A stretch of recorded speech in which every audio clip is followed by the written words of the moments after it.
ทางไทยแม้ก้อนทุกชาติทุกพรรคประชาชนปฏิบัติลาวกำลังป้องกันชาติป้องกันความสงบประชาชนลาวก้าวเดินด้วยบาดก้าวอันตั้งแน่นเข้มแข็งเชิดสู่คันทุกชาติทุกพรรคบิวสะบัดย่างสง่าผ่าเผยเปียกเหมือนแมวไฟแห่งการปฏิบัติของประเทศเรามีกำลังลุกขึ้นและเปล่งแสงแห่งกล้าสว่างไสวถึงประชาชนลาวระดับเผ่าผู้วังชาติกำลังก้าวเดินใต้ห่มนุ่งของชาติของพรรคปฏิบัติ2หน้าที่ยุทธศาสตร์ปกปักรักษาและสร้างสรรค์พัฒนาประเทศชาติให้นับมือนับเจริญทั้งมีเข้มแข็งและก้าวขึ้นอย่างยิ่งใหญ่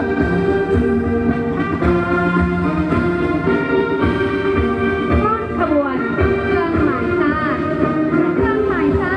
เป็นสัญลักษณ์ของชาติท้อนระดับประชาธิปไตยประชาชนลาวและตลอด50 ปีที่ผ่านมาภายใต้การนำพาของพรรคประชาชนปฏิบัติลาว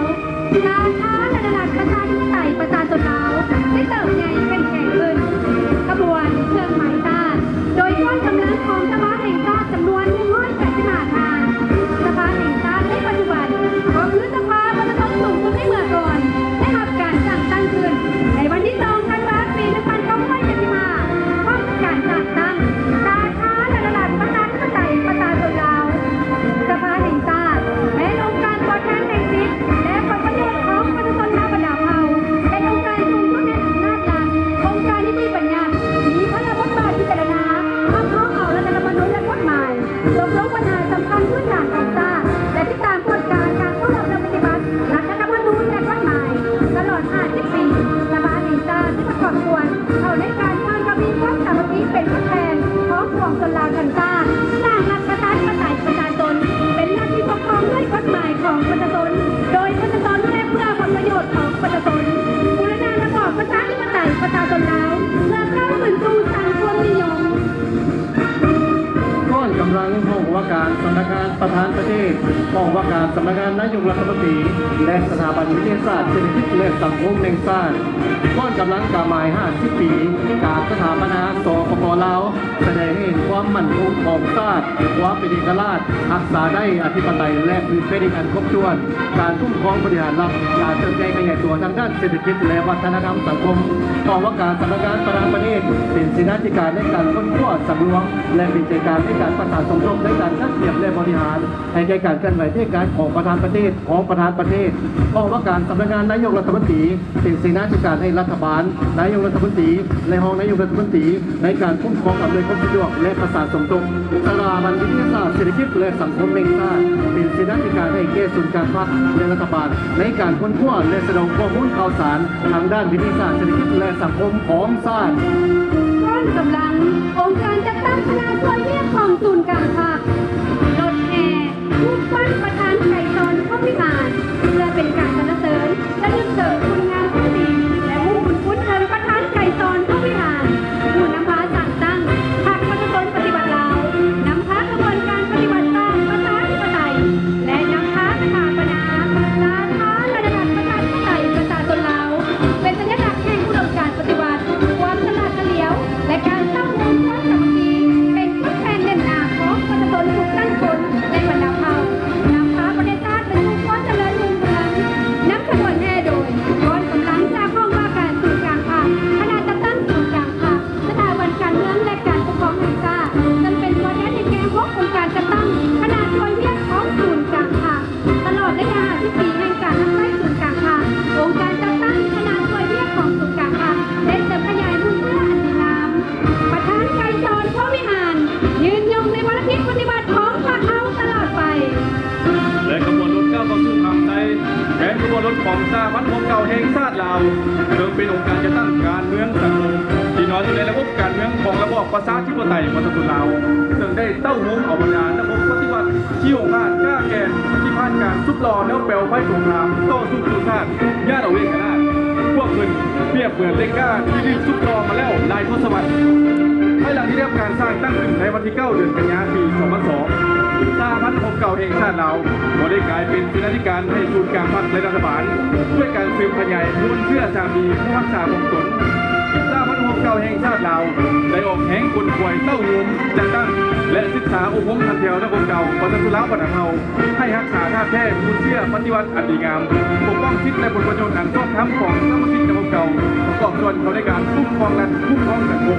ปกป้องรักษาและพัฒนาประเทศชาติ กำลังเคลื่อนเข้าผ่านใจแมนก้อนทุงไซกองทัพประชาชนลาวกองทัพประชาชนลาวเป็นสัญลักษณ์แสดงให้เห็นถึงผลงานท่าแท้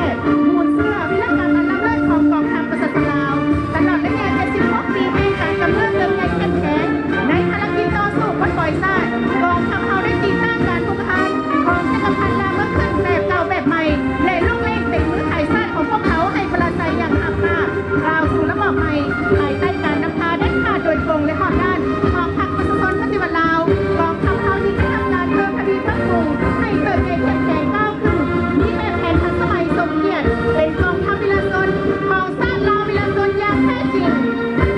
ก้อนนายทหารบกแม้นตัวแทนของนายทหารศีลาบัญชาการเมืองพระราชการเทคนิคเป็นหัวใจรัดแรงให้การบัญชาคุ้มครองเร่งดูดทัพในยามสงครามก็คือยามสันติภาพเป็นผู้ศึกษาอบรมการเมืองท้องถิ่นนำเท่าของพันแอบคุ้มครองผู้ปากษาอาวุธยุทโธปกรณ์อาณาเทคนิคทัพประกันให้แก่การเตรียมพร้อมสู้รบและสู้รบอย่างทันทาน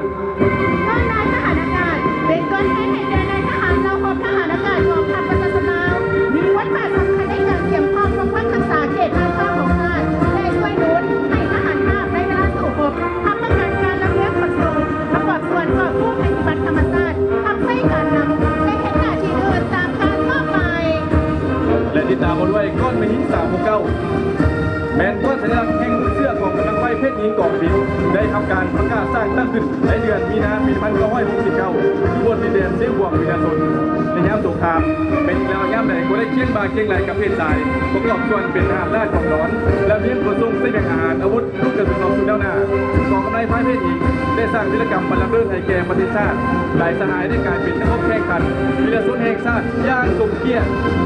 กองทหารภาคเป็นตัวแทนแห่งแกนนายทหารภาคกำลังหลวงกำลังท้องถิ่นได้ตัวกองทัพแม้กำลังสู้รบประจันบานกับศัตรูในทุกกรณีทุกรูปแบบของการสู้รบด้วยยุทธวิธีสู้รบประสานเราและสู้กับเอกราชในสงครามต่อสู้ปลดปล่อยชาติเราพบทหารภาคเป็นกำลังต้นโตประสานเราเอาไปเดินตีต้านกับจักรพรรดิลาวขึ้นและลูกเล่นที่มือขายชาติของพวกเขาให้ปราศัยและยังปกป้องรักษาและพัฒนาประเทศชาติได้ประกอบส่วนผลในการเคลื่อนไหวสู่รบต้านการสนับสนุนซ้ายแดนของศัตรูต่างชาติสร้างวิรกรรมอันล้ำเลิศหลายประการเป็นกำลังเกี่ยมข้องสู่รบและสู่รบอย่างมีชัย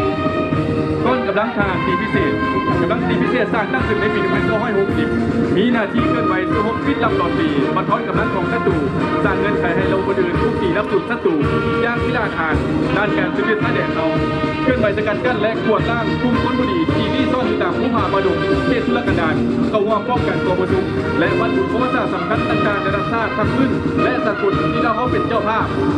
ก้อนเราพบสื่อข่าวแล้วพบสื่อข่าวได้ทำการสร้างตั้งขึ้นในวันที่25 เดือนธันวาคมปี1954ที่แขวงหัวพันซึ่งมีหน้าที่ทำประกันความมั่นคงของชาติเป็นผู้แก้สาธิตติดหลักแทรกซึมเข้าในทุกของเขตเรียงงาน มีใบพิปฏิสร้างสอบคนเก็บกรรมข้อมูลข่าวสารแทนการเคลื่อนไหวเรียมลายมากให้ทำลายกองไฟกองกันข้ามต่อระบบใหม่ของคนเขา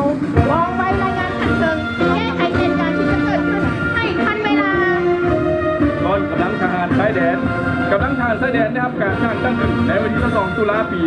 2012มีพลบทบาทหน้าที่ปกป้องรักษาชายแดนแห่งชาติพัวพันกับกำลังป้องกันชายแดนของบรรดาประเทศใกล้เคียงเพื่อปฏิบัติสนธิสัญญาและข้อตกลงต่างๆเกี่ยวกับปัญหาชายแดนเป็นกำลังจ้างทาอยู่ป้อมด้านหน้าเพื่อสร้างเงินไขให้กำลังท้องถิ่นและกำลังหลวงมีเวลาปรับปรุงและเตรียมพร้อมปฏิบัติหน้าที่สู่ความป้องกันประเทศชาติอย่างมีไซ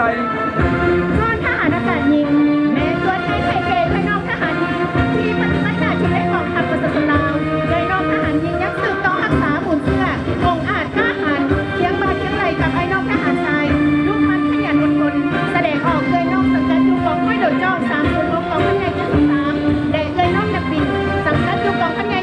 72ในโอกาสวันสำคัญต่างๆของทางของชาติเคยนอกดังกล่าวได้โดดจ้องอย่างกล้าหาญพวกแถวและสีสันของจ้องได้ประดับท้องฟ้าสีครามอย่างสวยงาม ก่อนระบบตัวต่างงานกองได้สร้างตั้งขึ้นในปี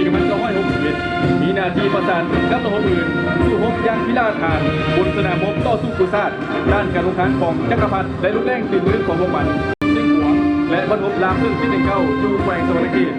และอบรมต่างงานกองได้สร้างผลงานและวิรกรรมอันล้ำเลิศลายประการ เมื่อเราเอาปืนในหน้าดินได้ทำการสร้างตั้งขึ้นในปี1954และยังให้การต่อสู้ผู้สร้างได้ประกอบส่วนสำคัญเข้าในไซสนาอันใหญ่หลวงของกองทัพและประชาชนเฮา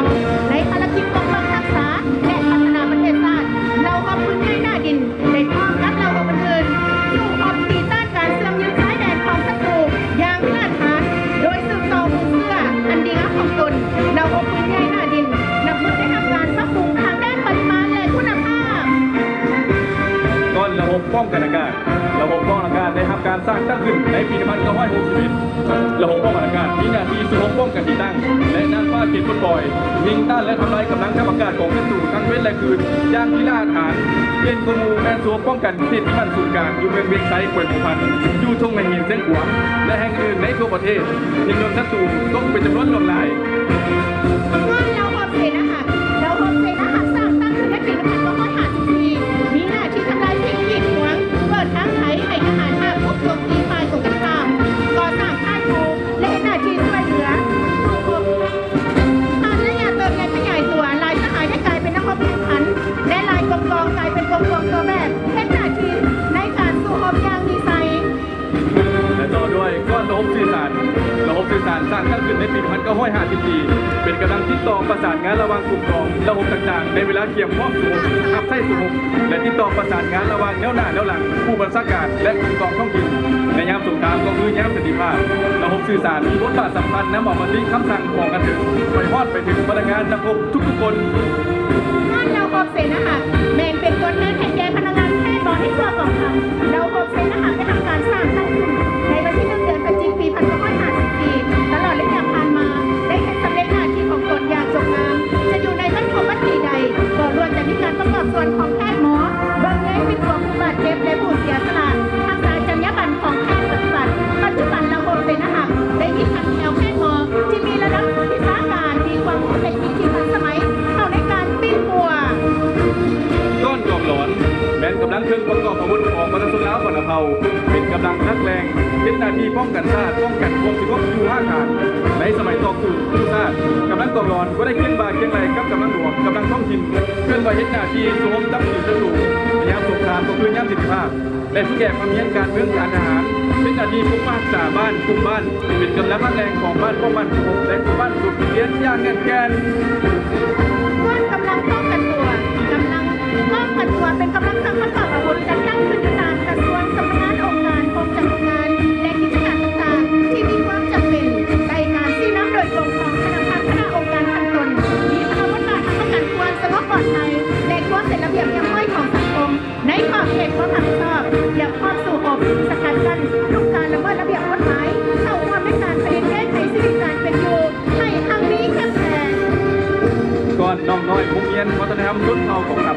โรงเรียนวัฒนธรรมรุ่นเผ่าของทัพได้รับการสร้างตั้งขึ้นในวันที่24มิถุนายนปี2022มีบทบาทคุ้นคั่วโครงการและสูตรและจะตั้งการเรียนการสอนสั้นมัธยมสมบูรณ์โดยได้กระเรียกเอาน้องน้อยบรรดาเผ่าจากท้องถิ่นต่างๆในทั่วประเทศเข้ามาเรียนก่อสร้างในอนาคตน้องน้อยเหล่านี้จะกลายเป็นกำลังสืบทอดภารกิจปกป้องศาสตร์และพัฒนาประเทศชาติอันแสนรักของพวกเขา ต่อด้วยข้อมูลไทยป้องกันความโกงกำลังป้องกันความโกงในอาการชาติในปัญหาเมษาปี2561ทุกไทยป้องกันความสงบเป็นแสดงถึงการเติบโตแข็งแกร่งของกำลังป้องกันความสงบของลาวที่มีค่าแท้อยู่ที่หลักร่วมกันผ่านหน้างานซึ่งสามารถได้ผลงานและใช้ชนะในหน่วยงานในเรื่องการป้องกันความสงบทางด้านการเมืองป้องกันจัดการและวัดบ้านเรียบกฎหมายการเคลื่อนไหวของบรรดาที่กำลังต่อระบากกลุ่มวัตถุดิบเป้าหมายโกงอาชญากรรมและปรากฏการณ์ต่าง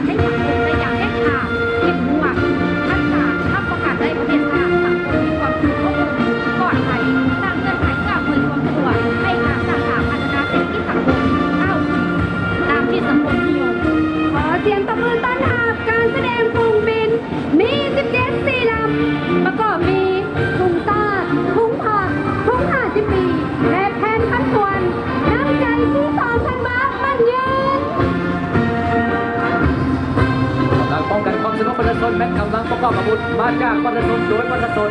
และเพื่อผลประโยชน์ของประชาชนและประชาชนซึ่งอยู่ภายใต้การชี้นำพาเด็ดขาดโดยโกงรอบด้านของพรรคประชาธิปไตยลาวมีพลังบทบาทปกป้องรักษาเสถียรภาพทางด้านการเมืองความสงบในความเป็นระเบียบเรียบร้อยของสังคมกำลังป้องกันความสงบประชาชนมีระบบกรมจัดการจะตั้งครบสุดมีระบบแผนที่ทันสมัยมีระเบียบวินัยที่เข้มงวดมีความจงรักภักดีต่อภาครัฐและเห็นสำเร็จหน้าที่การเมืองอันสูงส่งที่ภาครัฐและประชาชนมอบหมายให้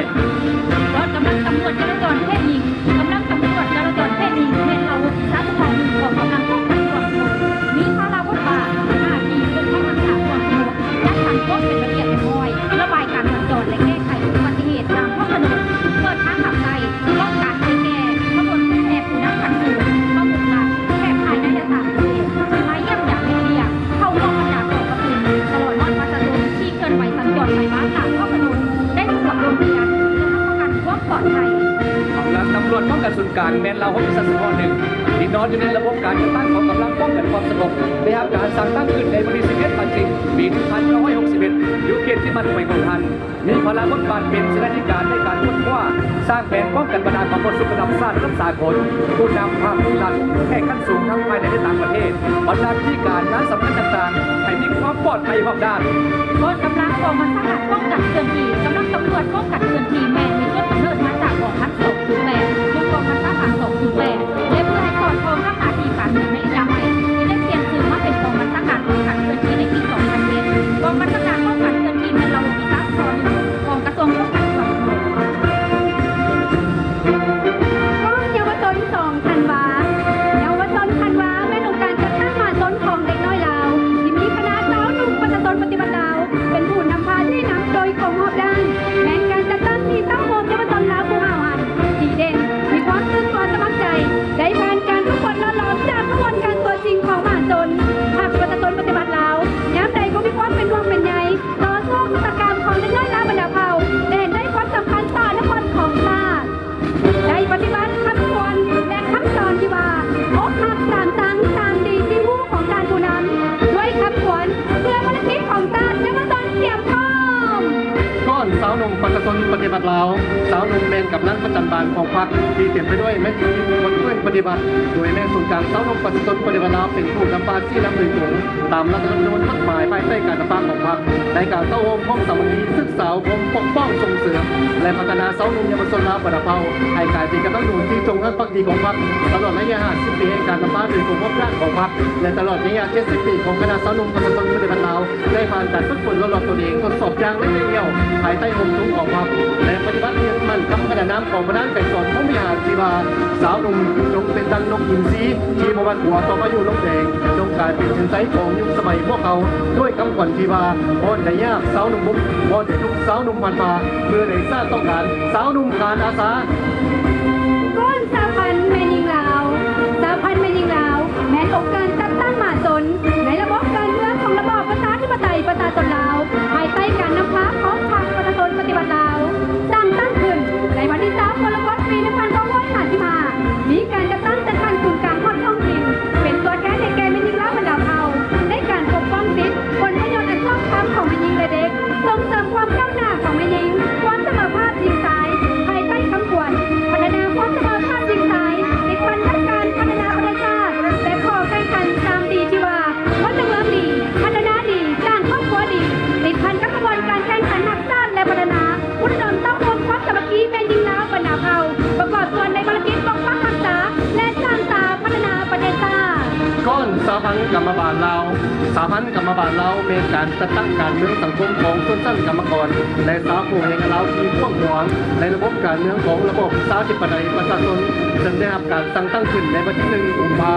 พันธ์ 1956มีพลังบทบาทในการจัดตั้งเป็นการสื่อสารนอกท้องถิ่นได้รับการนำพาศึกษาอบรมโดยพรรคประชาชนปฏิบัติลาวมีพลังบทบาทในการโฆษณาศึกษาอบรมปลุกระดมและเข้าร่วมของสามัคคีเป็นตัวแทนในการปกป้องสิทธิและผลประโยชน์อันต้องนำของสมาชิกกรรมบาลกรรมกรและสาวผู้แห่งลาวบรรดาเผ่าสามัญกรรมบาลลาวได้สืบต่อผ่านไปในแนวทางเปลี่ยนแปลงไม่รอบด้านและมีหลักการนำพาของพรรคและปฏิบัติคำขวัญกรรมบาลลาวเข้มแข็ง ของตัวสังคมเป็นสาพันธ์องค์การจัดตั้งสังคมและบุคคล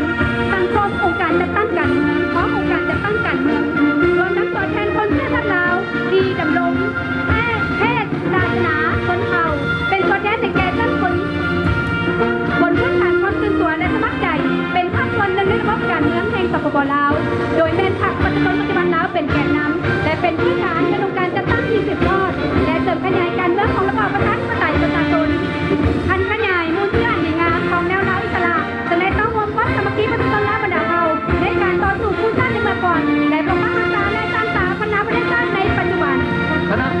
ศูนย์การพักและองค์การกฎการแห่งรัฐเรียนงานกฎการพักมีบรรลับาทเป็นเสนาธิการและรับผิดชอบต่อบุญได้บุญเสียเกี่ยวกับการดำเนินงานตามกฎการภายในพักต่อคณะบริหารงานศูนย์การพักองค์การเลือกศูนย์การพักและคณะเลขาธิการศูนย์การพักเรียนงานกฎการรัฐมีบรรลับาทเป็นเสนาธิการแห่งคณะประเทศเกี่ยวกับการกฎการและสกัดกั้นการต่อต้านบัตรหลวงปฏิบัติตามคำขวัญกฎการทั่วถึงเรื่องซึ่งโปร่งใสแก้ไขถูกต้องเด็ดขาดทางการและเป็นธรรมองค์การตรวจสอบแห่งรัฐมีบรรลับาทหน้าที่ในการตรวจสอบอย่างเป็นราชต่อบรรดาคนทุกองค์การและแหวนในนครหลวงจันทร์และบรรดาภาคส่วนต่างๆและบรรดาข้อกำลังดังกล่าวเป็นตัวแทนในการต้านและสกัดกั้นการต่อต้านบัตรหลวง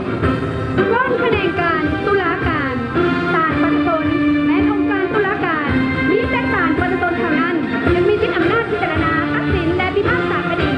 ศาลประชาชนมีหน้าที่ปกป้องความยุติธรรมสิทธิบุคคลระบอบประชาธิปไตยประชาชนผลประโยชน์ของรัฐรวมหมู่สิทธิและผลประโยชน์อันชอบธรรมของบุคคลสิทธิบุคคลหรือการจัดตั้งตามกฎหมายบนขั้นควรพิวาออกข้อที่ไม่ในวินิจฉัยจะแจ้งทัดสินเป็นธรรมนับไปปฏิบัติได้องค์การอัยการประชาชนแม้องค์การตั้งข้อพิพากษาต่างๆและติดตามกฎการการเข้ารับปฏิบัติกฎหมายในการดำเนินคดีตามกระบวนการยุติธรรมโดยยึดมั่นทุกนั้นที่ว่าผู้กระทำผิดต้องถูกลงโทษตามกฎหมายผู้บริสุทธิ์จะบ่ถูกลงโทษสืบต่อหันเรื่องงานอัยการประชาชนลงสู่งานเพื่อสร้างการหันเพียงยานแข็งแรงตามที่ก้าวหน้าและทันสมัยบรรณาองค์การอัยการประชาชนให้เติบโตแข็งแกร่งทำใจตาทำและประชาชนด้วยความบริสุทธิ์ใจ ข้อคะแนนยุติธรรมกระทรวงยุติธรรมเป็นบุคคลหนึ่งของรัฐบาลเป็นคณะกรรมการในเกณฑ์รัฐบาลคุ้มครองหมาภาคเพียงงานกฎหมายยุติธรรมตลอดระยะ10 ปีในการเติบโตขยายตัวของสาธารณรัฐประชาธิปไตยประชาชนลาวภายใต้การที่นำพาของพรรคกระทรวงยุติธรรมได้ตั้งด่านจัดตั้งพัฒนาแนวทางของพรรคในการยุ่งสู่ประสิทธิภาพการคุ้มครองรัฐคุ้มครองกฎหมายคุ้มครองสังคมด้วยกฎหมายอย่างนักเรียนเดือนละ9ประกอบส่วนเก่าในการสร้างสรรค์และปรับปรุงกฎหมายกิจกรรมใต้กฎหมายเป็นระบบครบสุดประกอบส่วนเก่าในการปกป้องรักษาความมั่นคงความสงบปลอดภัยในสังคมและสร้างสรรค์พัฒนาเศรษฐกิจสังคมให้ดับเพื่อดับใจเข้มแข็งเดือนละ9อยู่เองการปฏิบัติคำตัดสินของศาลให้ถึงต้องและบรรลุตัวเลขคาดหมายในนั้นบรรดาคณะกรรมการได้สุขโยสร้างบุคลากรกฎหมายดีที่สุดทำให้มีคุณค่าการเมืองที่คุณสมบัติศีลธรรมปฏิบัติมีความมุ่งคุณธรรมะกัญญาบัตรคุณธรรมสูงและทำใจประตนยาความไว้คงใสและยุติธรรม ร่อนแผนงการต่างประเทศ ประกอบด้วยกระทรวงการต่างประเทศ และคณะพัวพันต่างประเทศศูนย์กลางภาคเรียกงานการต่างประเทศได้ติดพันกับการต่อสู้ภูตานของประชาชนและบรรดาเผ่าโดยได้ถึงเอาวันที่12 ตุลาเป็นวันการทูตลาวในปี 1915 มาถึง2 กันยายนครบ80 ปี โดยยึดมั่นอย่างเสมอต้นเสมอปลายแนวทางการต่างประเทศคือสันติภาพเอกราชมิตรภาพและการร่วมมือบนพื้นฐานหลักการอยู่ร่วมกันโดยสันติเปิดช่วงสายประวัติความมือธรรมดาประเทศเกินมิตรใกล้ไก่ปัจจุบันสปปลาวมีสายประพันธ์การทูตกับ151ประเทศมีสายประพันธ์กับ115ภาคการเมืองในโลกมีคณะสันติภาพและ1สมาคมมิตรภาพลาวกับต่างประเทศและท้าสามัคคีของลาวมีสำนักงานทูตต่างหน้าแห่งสปปลาวประจำอยู่ต่างประเทศได้พร้อมการปฏิบัติยกสูงทั้งวันที่บาเบิ่งไก่ไปถึกและพุทธลูกการทุ่งเศรษฐกิจอันยึดเป็นทันสมัยและคงไว้ด้านเสนาธิการ กระทรวงศึกษาธิการและกีฬามีหน้าที่สำคัญในการพัฒนาทรัพยากรมนุษย์ให้การมีกำลังเองเรียกเกิดต้นไปที่ส่งแสงสว่างแห่งปัญญาและความรู้มีบริวันตักมอดของความเจริญรุ่งเรืองพร้อมทั้งสุขยุส่งเสริมการพัฒนาวิทยาศาสตร์เทคโนโลยีและนวัตกรรมของยุคพุทธศตวรรษที่จังศูนย์และใส่ประกอบส่วนต่อในการทำเศรษฐกิจเอกราชเป็นเจ้าตัวเองให้ดับเพิ่มนำหลายขึ้นส่งเสริมมวลชนทุกเพศทุกวัยของความมั่นใจอย่างบริหารและลีกกีฬาให้ตัวถึงสร้างได้บุคลากรกีฬาที่มีคุณภาพเข้าร่วมแข่งขันในเวทีภาคพื้นและสากลกระทรวงศึกษาธิการและกีฬาจะสืบต่อตั้งหน้าพัฒนาระบบการศึกษาให้ทันสมัยสั่งคนเราให้มีความรู้ความสามารถมีคุณธรรมและความรับผิดชอบต่อสังคมพร้อมทั้งพัฒนาวิทยาศาสตร์และนวัตกรรมให้เป็นพลังงานขับเคลื่อนเศรษฐกิจสีเขียวและยืนยงสร้างประเทศให้ถึงใจพัฒนากีฬากิจกรรมไปสู่คุณภาพอันใหม่สร้างผลงานอันโดดเด่นให้แก่กีฬาเราก้าวเดินไกลย่างแข็งแรง ก้อนกำลังแผนงการเงินและธนาคารแผนงการเงินมีพระบทบาทเป็นคณะกรรมการในการคุ้มครองหมาภาคเกี่ยวกับการวางแผนพัฒนาเศรษฐกิจสังคมแห่งชาติแผนงบประมาณแห่งรัฐแผนการลงทุนของรัฐตั้งหน้าเป็นเจ้าตนแผนพัฒนาระบบเศรษฐกิจแห่งชาติและประเทศทั่วประเทศภายใต้คำขวัญยุ่งในการพัฒนาเศรษฐกิจพุทธลูกการคุ้มครองการเงินอันเป็นทันสมัยสีเขียวและยืนยงให้มีความเข้มแข็งยกสูงบทบาทแผนงการเงินยืนอยู่แถวหน้าในการตัดสินปัญหาทางด้านเศรษฐกิจการ ให้สมกับการเงินคือหมากหัวใจ เป็นสายเลือดใหญ่ในระบบเศรษฐกิจของประเทศคะแนนการธนาคารที่ตลอดโอกาสในการคุ้มครองหมากผ้าทางด้านเงินตราสถาบันการเงินและระบบการตำราที่กลุ่มใจจัดตั้งพัฒนาเศรษฐกิจเอกราชเป็นเจ้าตนเองภายใต้คำขวัญพัฒนาสถาบันหาประกันเสถียรภาพด้านเงินตราสินทรัพย์ในมันเทียเงินตราให้แข็งแกร่งและพัฒนาการบริการทางด้านการเงินให้ทั่วถึง ตามมาด้วยกระทรวงโยธาธิการและขนส่งตลอดระยะ50 ปีผ่านมาแผนกโยธาธิการและขนส่งได้เตรียมใจขยายตัวทางด้านโครงหลังพื้นฐานทางบกทางน้ำทางอากาศทางรางและทางในตัวเมืองพ้นดีที่สุดแม้แต่นานเส้นทางจาก11,000 กว่ากิโลเมตรในปี1976ได้เพิ่มขึ้นเป็น60,000 กว่ากิโลเมตรในปี2025การขนส่งโดยสารจาก40,000 กว่าคนในปี1976ได้เพิ่มขึ้นเป็น110,000 ล้านกว่าคนการขนส่งทางน้ำได้เปิดออกทางออกสู่ทะเลตะวันออกผ่านทางเหนือของส่งต่อเวียดนามการขนส่งทางอากาศมีสนามบิน11แห่งและมีสายการบินตามประเทศ25สายการบินการพัฒนาขนส่งทางรางแม้มีรถไฟแล้วจีนได้บรรลุขนส่งโดยสาร11 ล้านกว่าคนและขนส่งสินค้าบรรลุ16 ล้านกว่าต้นได้พัฒนาการบริการขนส่งที่ทันสมัยครบสุดติดฟันสังเกตเซลล์โลจิสติกส์สร้างให้แผนกโยธาธิการและขนส่งเป็นปลายแหลมมีจุดสูงทนทานทันสมัยปลอดภัยเสื่อมโยงสมจดและยืนยง ก้อนแขนงการเทคโนโลยีและการสื่อสารเรียนงานเทคโนโลยีและการสื่อสารตลอดระยะ50 ปีที่ผ่านมาแม้ได้ทำการพัฒนาและจัดตั้งปฏิบัติอย่างแข็งแรงประกอบส่วนสำคัญในการสร้างสรรค์และพัฒนาประเทศชาติเพื่อหันประเทศให้เป็นอุตสาหกรรมทันสมัยผ่านวิสัยทัศน์ยุทธศาสตร์และแผนพัฒนาเศรษฐกิจดิจิทัลผ่านการสร้างบรรดากิจกรรมเพื่อคุ้มครองส่งเสริมการนำใช้และพัฒนาเทคโนโลยีนวัตกรรมและการสื่อสารที่ทันสมัยเข้าในภาคอุตสาหกรรมการบริการโครงสร้างพื้นฐานด้านโทรคมนาคมและดิจิทัล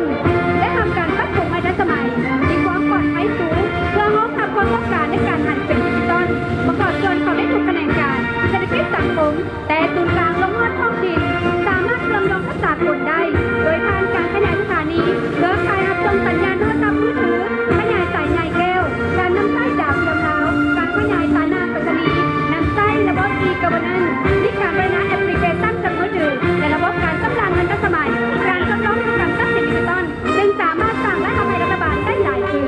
กระทรวงเกษตรกรรมและสิ่งแวดล้อมสร้างตั้งขึ้นในเดือนพฤษภาคมปี1965ที่เมืองเวียงไสแขวงหัวพันในสมัยต่อสู้ผู้สร้างขณะการได้ร่วมกับประชาชนลาวบรรดาเผ่าต่อสู้ผู้สร้างไปเข้ารับการผลิตเสบียงอาหารเพื่อรับใช้การปฏิบัติขณะการได้มีบทบาทคุ้มครองเกษตรกรรมป่าไม้ที่ดินน้ำสิ่งแวดล้อมและพัฒนาชนบทเพื่อรับประกันความมั่นคงทางด้านเสบียงอาหารชนบทได้รับการพัฒนาคุ้มครองนำไส้และปกป้องรักษาทรัพยากรธรรมชาติป่าไม้สิ่งแวดล้อมตามที่ทันเป็นทันสมัยปัจจุบันสามารถผลิตเสบียงอาหารได้ 6.75 ล้านต้นต่อปีสามารถค้ำประกันเสบียงอาหารในโดยพื้นฐานสามารถผลิตและส่งออกสินค้าเกษตรกรรมได้หลายกว่า 1,600 ล้านดอลลาร์สหรัฐต่อปีในขณะเดียวกันกองปกป้องรักษาสิ่งแวดล้อมสามารถรักษาเนื้อที่ควบคุมป่าไม้ได้ 62.56% ของการฝ่ายสูงสุด 70% ของเนื้อที่ทั่วประเทศชนบทได้รับการพัฒนาชีวิตการเป็นอยู่ของประชาชนดีขึ้น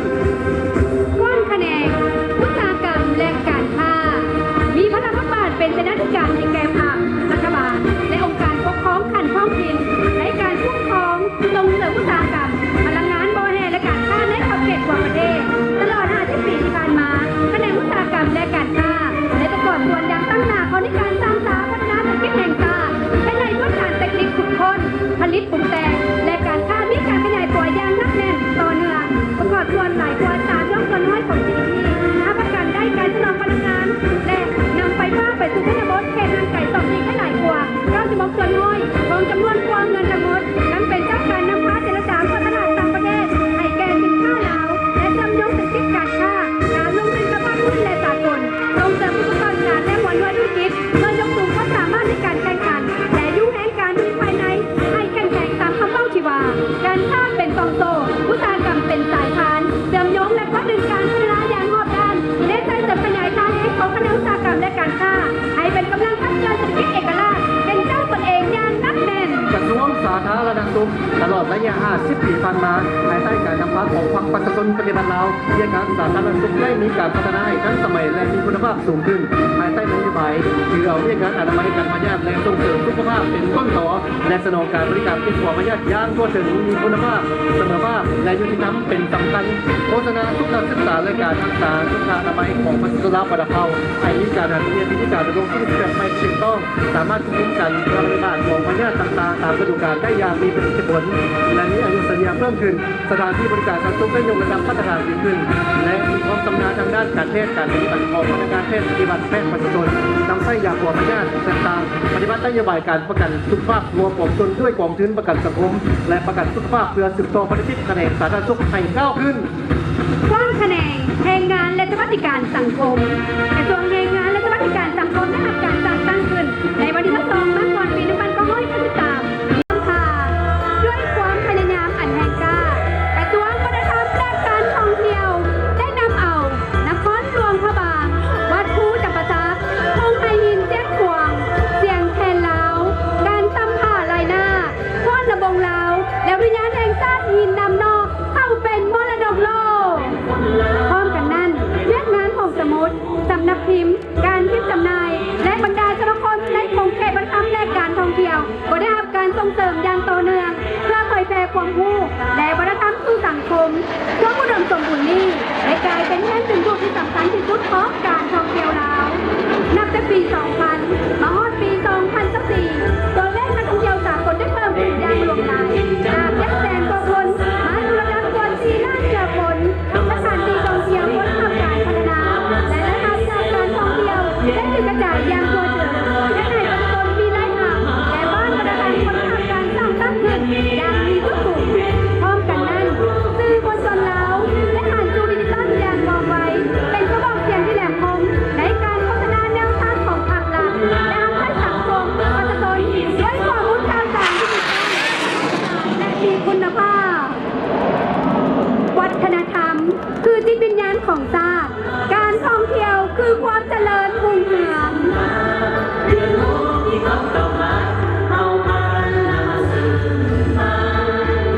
บรรดาทานที่เคารพ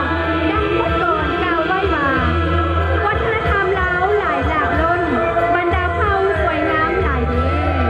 มรดกจิตวิญญาณแผ่นดินลาวเดิมเข้าท่องเที่ยวลาวสนุกล้นสมัยลาวเจริญภูมิก้าวดุงเดินตามแนวทางใส่ซองแดงบุญเตื้อได้สืบสานท่านเลยขอทรงเสยทรงเสยทรงเสย50 ปีบอนบันบุญวันชาติโค้งฉลองฟังเสียงกลองประสานเสียงโฮเซลตื่นจมมโนแม่งแต่สีเสียงระวงร้องฉลองใจข้างยิ่งใหญ่เล้าเอ๋ยวันชาติ2,000 บาทจงมันยืนมันยืนมันยืนที่นักดาบตาโตได้ประสานเพื่อได้อยู่เย็นแค่แล้ว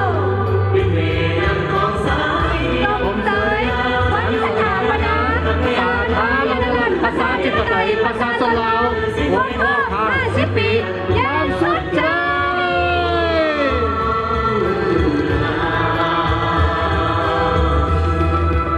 Hãy subscribe cho kênh Ghiền Mì Gõ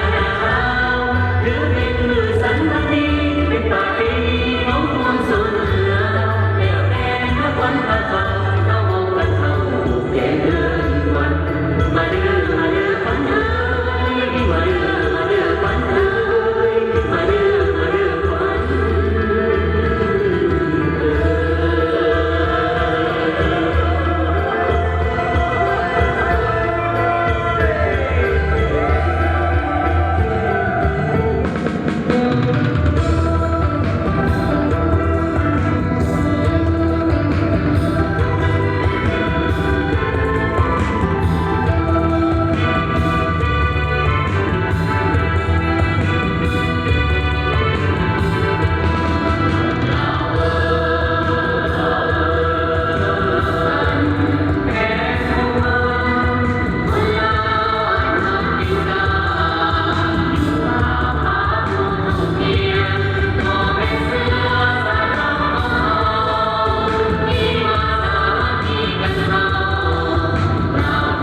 ริญฉลองวันสถาปนา